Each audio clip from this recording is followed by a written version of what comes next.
और छिंगावत मोंटी को उड़ाना चाहता है ताकि टाइगर ब्रांड का पत्ता साफ हो जाए।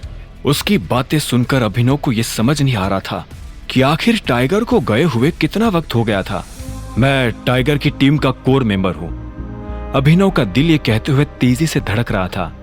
इन लोगों को देखकर उसे यह एहसास हो रहा था कि उसे सिर्फ अपने पिता का बदला नहीं लेना था, बल्कि इन जैसे हजारों लोगों को लाइन पर लेकर आना था। उन लोगों को रवाना करने के बाद अभिनव फिर से बार में दाखिल हो गया था। अचानक से उसकी नजर अनन्या को ढूंढने लगी थी, लेकिन अनन्या कहीं नहीं थी। अभिनव को जब अनन्या नजर नहीं आई तो उसका दिमाग खराब हो गया। उसे सच में अनन्या के लिए घबराहट हो रही थी। तभी उसकी नजर उस डॉन पर पड़ी जो अनन्या के साथ बदतमीजी कर रहा था। वो चुपचाप शांति से एक कोने में खड़ा था। उसकी हालत देख ऐसा लग रहा था जैसे उसे बहुत मारा गया हो। अभिनव भागते हुए उसके पास आया और बोला, तुम जिस लड़की के साथ थे वो कहाँ है? डॉन को अभिनव को देख गुस्सा आया।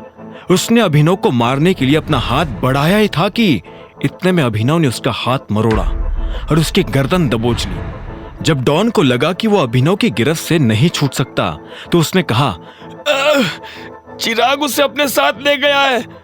यह सुनते ही अभिनव के होश उड़ गए।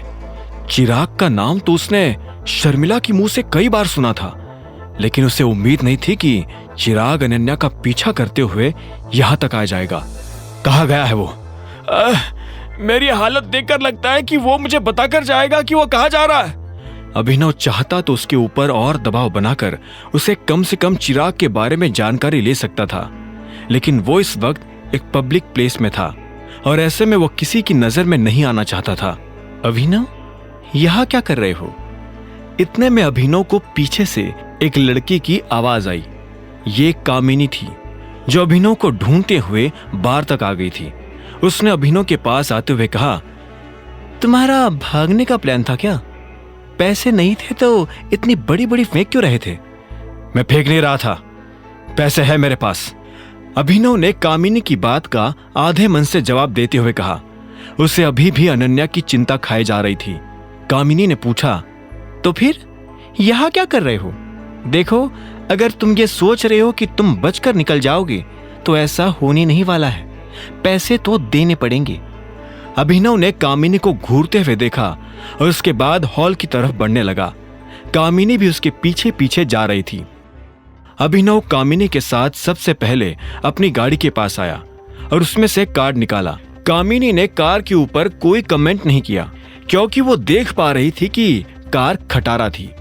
बाहर से देखने पर वो गाड़ी कबाड़ लगती थी और अभिनव यही चाहता था।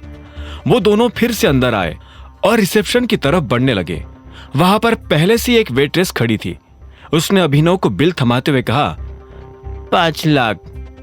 ये अमाउंट सुनते ही अभिनव के होश उड़ गए। ऐसा उन लोगों ने क्या खा लिया था जो इतना ज्यादा बिल आया? इससे पहले कि वो आगे कुछ कहता, इतने में कामिनी ने उसके मजे लेने के लिए कहा, क्या हुआ? बहुत ज्यादा है, नहीं पे कर पाओगे? मुझे तो लगता है कि तुम्हारे खाते में 500 रुपए भी नहीं होंगे।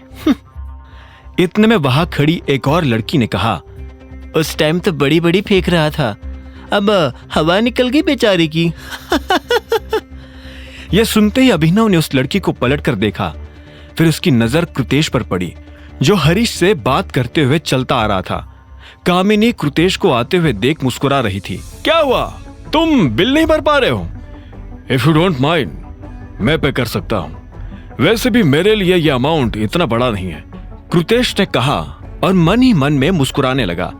अभिनव ने उसके चेहरे पर मुस्कान देख ली थी। उसने अपनी जेब से कार्ड निकाला और वेट्रेस की तरफ बढ़ा दिया। जैसे ही कामिनी ने उसका कार्ड देखा तो उसके होश उड़ गए। Black card? तुम्हारे पास ये ब्लैक कार्ड कहां से आया? कामिनी ने कहा और अभिनव के हाथ से कार्ड लेकर उसे ध्यान से देखने लगी। उस पर अभिनव का नाम लिखा हुआ था, अभिनव गढ़वाल। कामिनी ने हैरान होते हुए अभिनव को देखा और बोली, तुम तो अभिनव कुमार थे ना, फिर अभिनव गढ़वाल कैसे हो गए? ये क्या खेल खेल रहे हो यार? अभिनव ने उसके हाथ से अपना कार्ड लिया और बोला, मेरा सरनेम गढ़वाल है। कुमार मेरे नाम के आगे अनाथ आश्रम वालों ने लगा दिया था क्योंकि उन्हें मेरा असली सरनेम पता नहीं था। अच्छा, तो तुम्हें भी अपना सरनेम पता नहीं था। अनाथ आश्रम में तुम्हारी क्या याददाश्त चली गई थी क्या? हरीश ने तंज कसते हुए पूछा। अभिनव ने उसे घूरते हुए देखा और बोला, मेरे साथ जो हुआ, अगर वो तुम्हारे साथ हुआ होता तो याददाश्त के साथ साथ तुम भी कब के चले जाते ऊपर। अब मैं जाऊं? अभिनव के ये तेवर देख किसी की कुछ भी कहने की हिम्मत नहीं हुई। कोई उसे हाँ में सिर हिलाकर यह भी नहीं कह पा रहा था कि वो जा सकता है। ऐसे में अभिनव खुद वहां से निकल गया। आगे की कहानी जानने के लिए देखें अगला एपिसोड सिर्फ पॉकेट एफएम के यूट्यूब चैनल पर, और द रिटर्न ऑफ टाइगर के सारे एपिसोड्स को सुनने के लिए डिस्क्रिप्शन में दी लिंक से डाउनलोड करें पॉकेट एफएम ऐप।